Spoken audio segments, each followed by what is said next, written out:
and see what really happened right there. Ben, we have a new sheriff in town, Major General Badi on this one, yes, with the task that has been put before him, and yes, you have heard the president saying it's fighting and slaying this dragon called corruption and cartels. Where does he start? Because from what we hear of City Hall, these cartels run really deep and really high up the hierarchy. Yes. Where would this man start to actually slay this dragon of corruption from there? Well, first there are misconceptions that have been populated out there for so long until they begin to appear like they are the truth. In fact, I'm surprised that some of them, Gabriel is still running with them as late as this morning. You know, there is this narrative that has been perpetuated for so long that City Hall has been this chaos and nothing has been happening at City Hall and everything ground to a halt. And I get disturbed because people refuse to bother with the facts. I want to give you a very small example. The World Bank allocated about 18 billion shillings to the Nairobi City County government in 2016. By the time Sonko came into office in 2017, the World Bank was actually withdrawing that money. Why? Because the previous administration deliberately refused to put in place the structures required to, or the conditions required to be able to meet, to be able to get the funding. Sonko came into office, pleaded with the World Bank, they renegotiated the deal, and that project, as we speak today, for the first time since independence, Nairobi has 4 new fire stations. Nairobi has 4 new markets. We have been thriving for 60 years with a rotten market called only Wakulima and a few others here and there. We have seen the transformation in terms of road infrastructure, primarily in the Eastlands area and all those areas. For the first time, we have actually healthcare facility, and this is where the contrast, the reality will hit this general and his team and those who are getting excited about nothing. For the first time, I want you to take, in fact, immediately after this show, Gabriel, I want you to drive across to Pumwani Maternity Hospital, which is under the county government, which the governor has renovated, and also drive to Kenyatta, which is under the national government. Draw a contrast on your own. I don't need to give you the facts. So this narrative has been pushed for so long by the same cartels. In fact, it is the cartels who are pushing Sonko out. It is not the other way. Just a moment. Okay, it is not the other way around. Okay, let's talk about this, because when we talk about the cartels, I want to go there because we've actually had the governor himself ask the president for help in fighting these cartels. And that is why now it is actually, in fact, I think this is a very, this was a very strategic move even for the governor, because ultimately people like Gabriel here have been thinking that it is Sonko is refusing to work.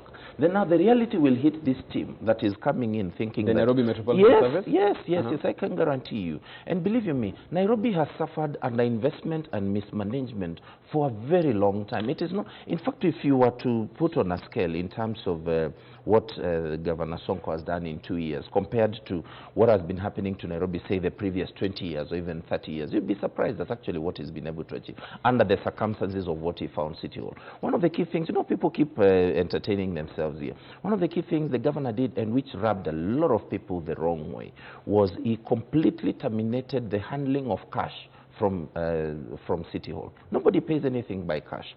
So even as KRA is being appointed as a revenue collection agent, in fact, it is a major relief for the county government, because KRA will also wake up to a few realities on the ground, from the little mamambogas we have on the ground all the way to those guys who refuse deliberately. And these properties who don't pay rates in this country are not owned by the matatu conductors and touts. They are owned by people who really run this economy, who have been evading taxes and paying rates for a very long time.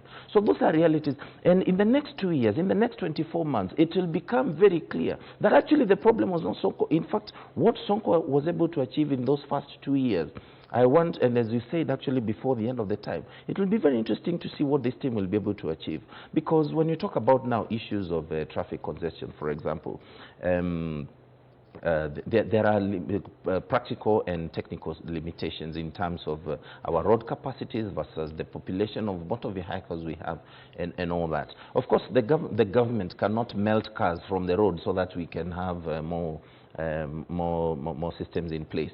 There has been the Namata discussion under CS Macharia for the last 3 years, and that has not even taken off. I hope that we'll be able to see that taking off, because now transport is under them.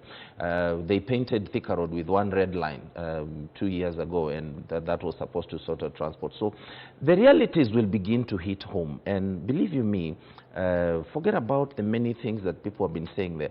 I want us to be able to focus now on the actual deliveries and the actual reports that are available in the public domain, either from the Auditor General's office and the Control of Budget office, and even the United Nations. You know, people keep saying that, oh, you know, this is the headquarters of the United Nations and the international community and all that. Believe you me, and there are records even to demonstrate that, for the first time in a very long time, most of the international community that is based in Nairobi had a very good working relationship with City Hall. Many of them actually resumed funding projects, including healthcare, like Danida.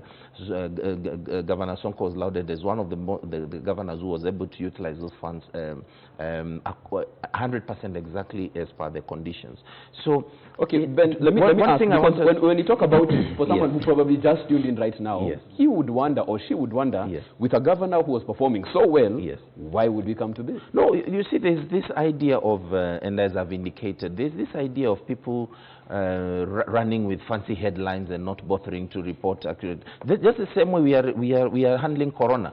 You know, 90% of the information out there is misinformation. And to a large extent, the public will not have the time and the details to interrogate. But actually, when the time comes to be able to interrogate not only from the financial performance of City Hall under Governor Sonko and the actual deliveries in terms of projects. And I want to give you a specific report.